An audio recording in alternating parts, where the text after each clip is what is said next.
Selamat datang di podcast RSKD Dadi Punya Cerita, edisi Cerita Kesehatan.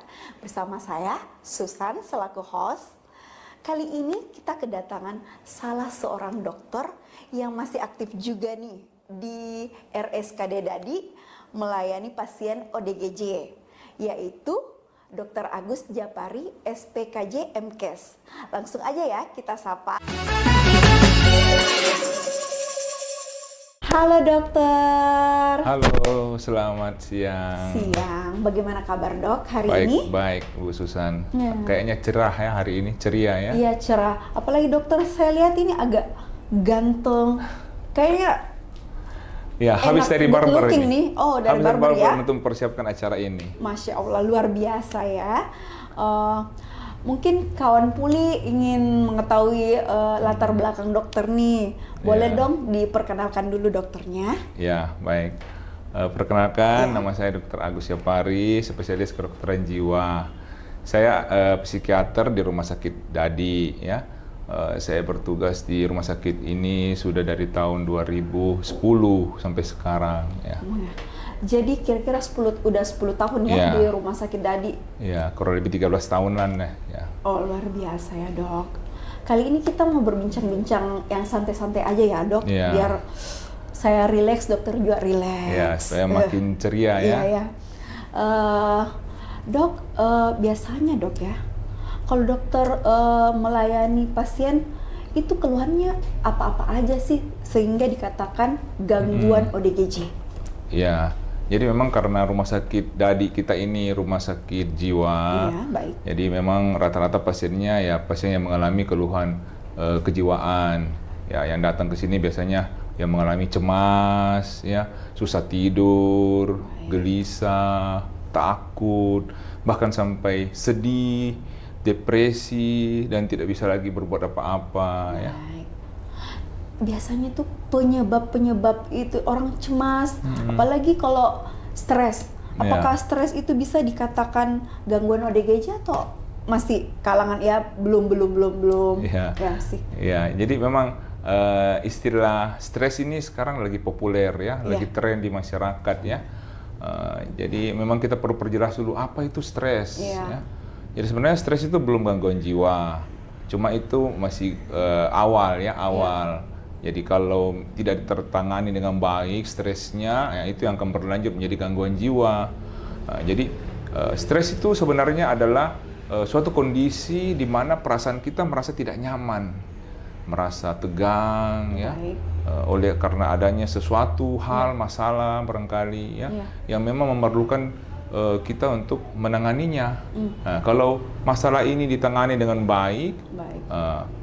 Masalah teratasi, maka stres kita akan berkurang, perasaan akan menjadi nyaman kembali dan tidak menjadi gangguan jiwa. Yang menjadi masalah kalau tidak tertangani dengan baik.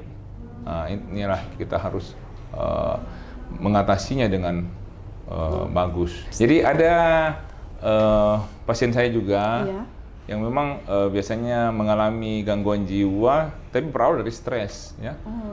Ada pasien saya kemarin dia mengalami kecemasan hebat, ya, selalu takut, khawatir, ya. Nah, itu karena ternyata dia stres dengan kondisi keluarganya. Ya. Jadi orang tuanya bertengkar, selalu bertengkar, kemudian ada masalah, ya, orang tuanya ada punya will di luar, ya. Akhirnya mamanya sering marah-marah, anaknya yang kasihan, anaknya yang terganggu, anaknya yang ditelantarkan sama kedua orang tuanya, kurang perhatian, akhirnya anaknya menjadi banyak pikiran, stres, ya, kemudian tidak bisa tidur, akhirnya muncullah kecemasan. Nah, inilah makanya dia datang berobat, karena dia sudah tidak bisa mengatasi masalah yang dia alami. Beda kalau masalah itu bisa diatasi, ya mungkin dia tidak berlanjut menjadi gangguan jiwa. Tapi kalau masalah dia tidak bisa atasi, dia harus berkonsultasi memang, terutama ke psikiater, karena kita bisa memberikan edukasi, bisa memberikan pengobatan yang tepat untuk gangguan yang dia alami. Cara mengatasi stres tersebut atau ada tipe-tipe stres berat, stres Ya. yang ringan. Cara Ya. mengatasinya dok, boleh dong dijelasin sedikit. Ya, jadi memang ini stres karena berawal dari masalah ya. Iya. Ada masalah membuat kita stres. Iya. Ya, jadi yang namanya masalah itu kita sebut stresor. Stresor itu adalah masalah yang membuat orang stres. Nah, jadi stresor itu macam-macam sih sebenarnya ya.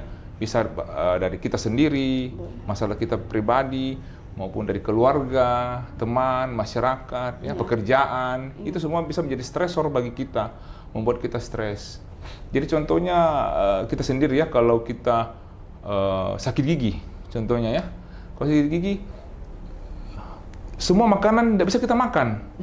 Nah, contohnya saya sendiri ya, saya suka sekali makan yang enak-enak ya, makan ayam ya, ayam Kentucky. Tapi kalau sakit gigi, wah, Tiba-tiba ya. makanan yang sebelumnya enak itu kita mau makan, aduh, nggak bisa. lagi. Nah, kalau dipaksa, Iya. bukannya senang ya, tapi tambah sakit tuh giginya. Jadi itu membuat semua itu membuat keadaan tidak nyaman. Tidak nyaman, akhirnya kita stres ya. Atau contohnya sekarang cuaca. Baik. Cuaca sekarang kan lagi panas ya, kemarau, ini lagi musim kemarau. Suhunya bisa sampai mendekati 40 derajat. Jadi kalau kita berada di luar rumah, kita kepanasan, nah itu namanya kita mengalami stres. Kita mengalami situasi yang tidak menyenangkan ini. Nah, untuk mengatasi itu ya kita harus segera mencari tempat dingin, ya, harus ke ruangan AC. Dan kebetulan di rumah sakit Dadi ini sekarang sudah hampir semua ruangannya ber-AC ya. Jadi kalau kita kepanasan di luar ruangan ya, untuk mengatasi stres ini ya kita harus ke dalam ruangan akan teratasi stresnya. Jadi kita harus memang mengatasi stres itu berdasarkan masalah yang kita hadapi. Jadi istilahnya problem solving stress. Gitu. Baik dok. Dok, saya kan ini orang awam ya, masyarakat umum nih dok. Biasanya kan orang kurang paham nih, apa sih perbedaan psikiatri dan psikolog? Ya, boleh betul. dibantu kapan dan kapan juga kita bisa ke psikolog? Kapan dikatakan kita mau ke psikiater? Boleh sedikit lah dijelaskan dok. Jadi memang ini membuat sedikit kebingungan ya di masyarakat awam ya. Yang mana sih sebenarnya psikolog itu, yang mana itu psikiater ya, yang mana saya harus datang berkonsultasi sama dia ya, dalam keadaan apa ya. Jadi sebenarnya psikolog dan psikiater itu ada persamaannya dan ada perbedaannya. Persamaannya adalah sama-sama mendalami kesehatan jiwa ya. Cuma kalau psikolog itu mereka lebih ke pencegahannya ya. Jadi mereka lebih ke promosi juga, pencegahan dan promosi. Jadi bagaimana mendapatkan tips-tips untuk supaya tidak berlanjut, anggaplah stresnya tadi itu tidak berlanjut menjadi gangguan jiwa ya, atau mau mendapatkan motivasi, bisa ke psikolog, mendapatkan motivasi supaya prestasi belajarnya bisa lebih bagus atau pekerjaannya bisa meningkat ya. Tapi kalau sudah tidak teratasi stresnya, sudah mengalami gangguan jiwa ya, sudah terganggu hidupnya, itu memang harus berobat. Jadi kalau berobat dia harus ke psikiater, karena psikiater itu adalah dokter spesialis jiwa. Ya. Bedanya dengan psikolog tadi, psikolog itu bukan dokter, tapi dia adalah orang yang memang mempelajari tentang kejiwaan. Tapi dia bukan dokter, jadi dia lebih fokus ke penanganan pencegahan dengan sebelum terjadinya. Ya, dengan promosi, peningkatan jiwanya ya, motivasi hidupnya. Sedangkan psikiater itu lebih ke menangani gangguannya. Orangnya kalau sudah terganggu ya. Jadi karena kan psikiater itu dokter jiwa. Dokter jiwa gitu ya. Perbedaan antara stres dan depresi itu dok gimana? Ya, jadi memang biasanya kita bingung ya, apalagi orang awam ya. Oh, ini saya sebenarnya stres kah atau saya sudah depresi ini? Ya, kita orang awam susah membedakan ya. Ya itu tadi, kalau stres itu perasaan tidak nyaman. Perasaan tidak nyaman akibat adanya masalah. Nah, tapi kalau ini masalah tidak tertangani dengan baik, tidak bisa diatasi, tidak bisa dicarikan jalan keluarnya, ini akan berlanjut. Stres itu berlanjut membuat dia tidak bisa tidur. Kemudian membuat dia banyak pikiran. Akhirnya menjadi sedih ya, karena banyak pikiran. Akhirnya sedih, waduh saya bagaimana nanti ini, saya ditinggalkan sama si dia ya. Contohnya kalau bertengkar sama pacar ya, paling sering itu kan masalah pacar ya. Jadi kalau bertengkar, pacarnya mengancam, kalau kamu begini saya mau putus. Minta putus. Akhirnya banyak pikiran, ya, stres, banyak pikiran, tidak bisa diatasi. Akhirnya menjadi sedih ya. Waduh, gimana ini kalau saya hidup sendiri, saya tanpa menjadi dia. orang kesepian ya, tanpa dia ya. Waduh. Akhirnya menjadi sedih, menangis, tidak bisa ngapa-ngapain ya.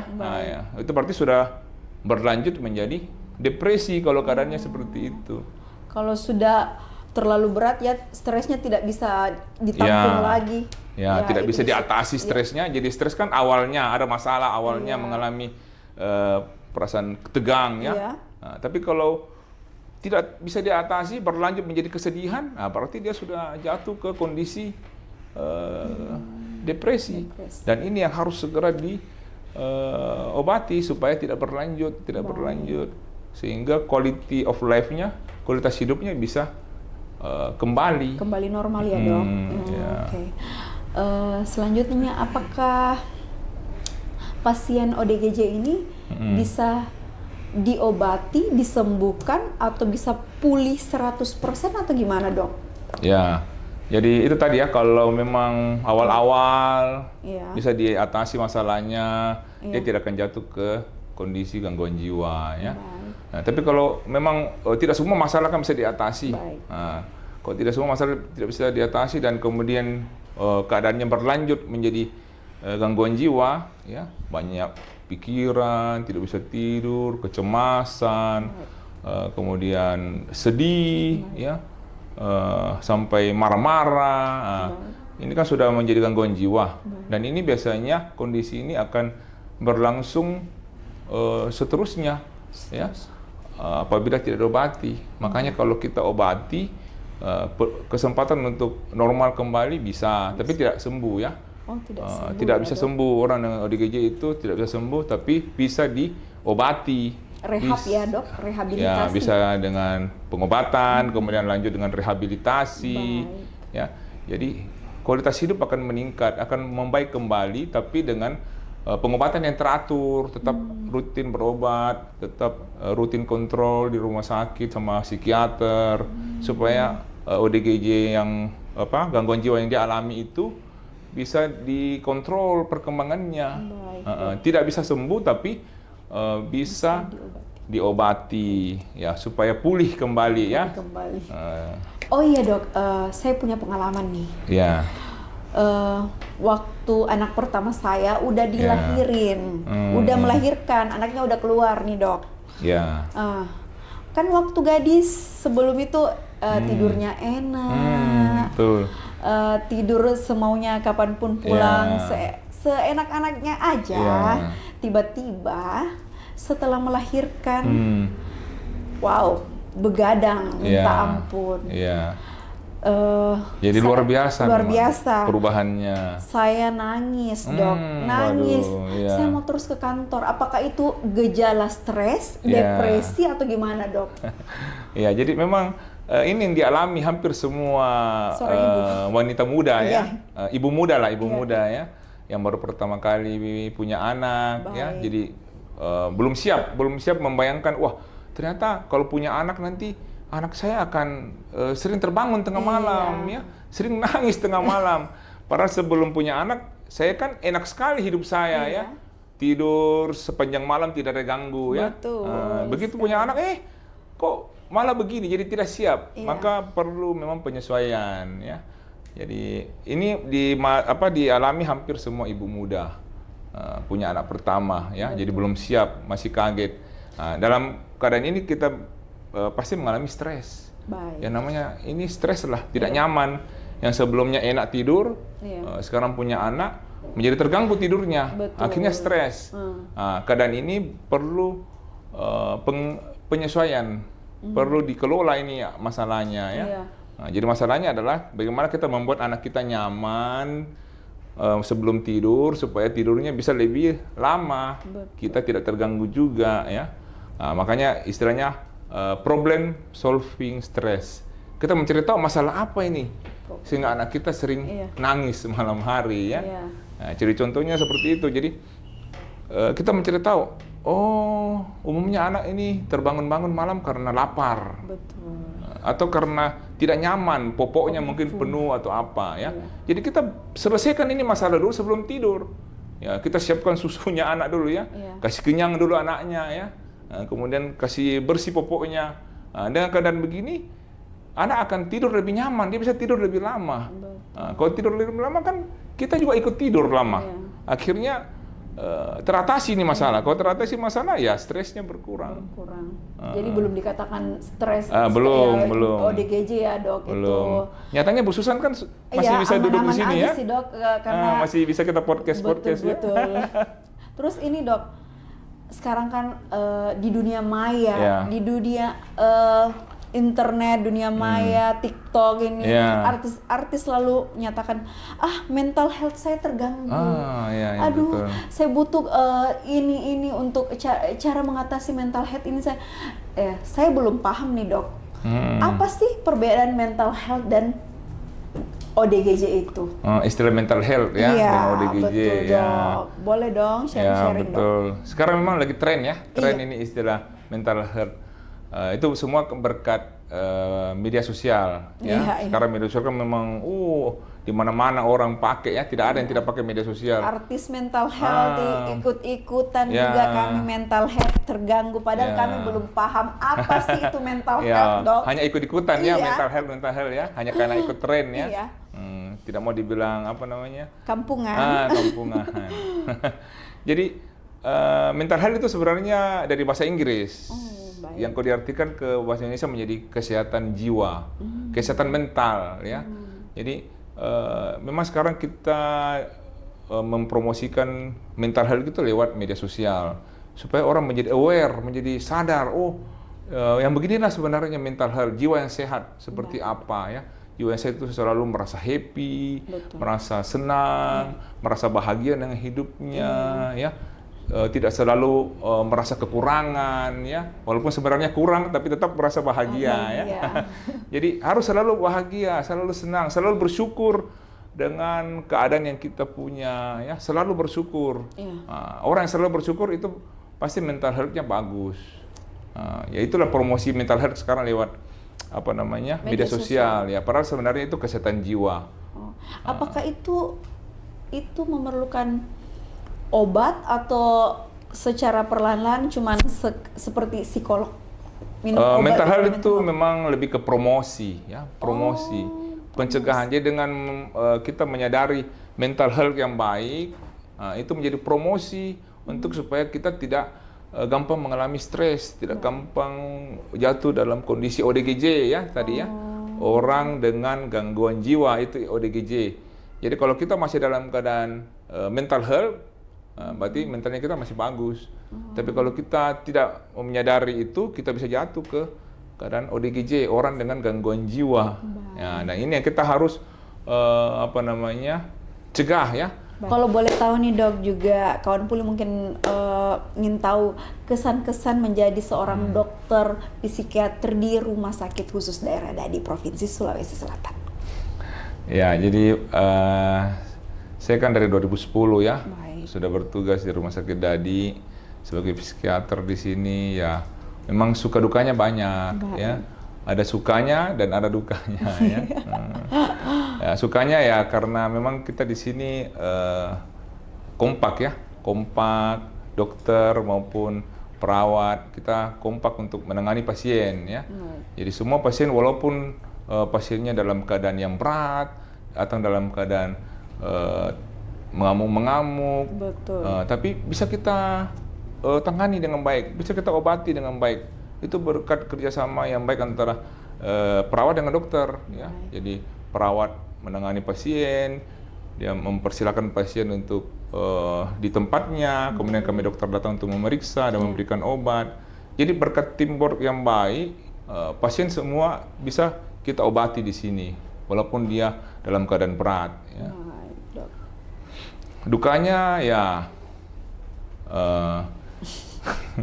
dukanya apa ya? Apa ya, Dukanya ya mungkin kalau Mungkin pasien yang ngamuk-ngamuk pasien ya. ngamuk-ngamuk ya kita perlu waktu ekstra ya, perlu tinggal lebih lama ya, bahkan kalau perlu kita begadang di rumah sakit ya untuk membantu pasien supaya dia cepat pulih. Betul sekali, luar biasa ya dok. Iya. Kesan dan dukanya di rumah sakit tadi ini. Iya. Pesan dan kesan untuk kawan pulih, boleh dok? Ya, terima kasih Bu Susan. Ya, jadi pesan saya untuk kawan pulih, kalau mengalami masalah, ya kita harus segera mencari penyelesaiannya. Jadi kalau penyelesaian bisa kita lakukan, mudah-mudahan kita akan kembali menjadi sehat kembali. Tapi kalau penyelesaian masih belum bisa ditemukan, mungkin saatnya itulah kawan pulih harus berkonsultasi bersama kami, para dokter, para psikiater di rumah sakit untuk bersama-sama ya mencari jalan untuk masalah yang dihadapi, kemudian diterapi kalau diperlukan supaya kawan pulih bisa tetap dalam keadaan mental health ya, supaya hidup bisa lebih berkualitas ya. Terima kasih dokter atas waktu dan sharing-sharingnya untuk kawan pulih berbagi cerita. Ya, terima kasih Bu Susan. Terima kasih. Nah, buat kawan pulih yang ingin mengetahui terkait pelayanan di rumah sakit, bisa mengunjungi media sosial kami di RSKD Dadi Prof Susel. Terima kasih dan sampai jumpa di podcast RSKD Dadi Punya Cerita edisi selanjutnya. Bye.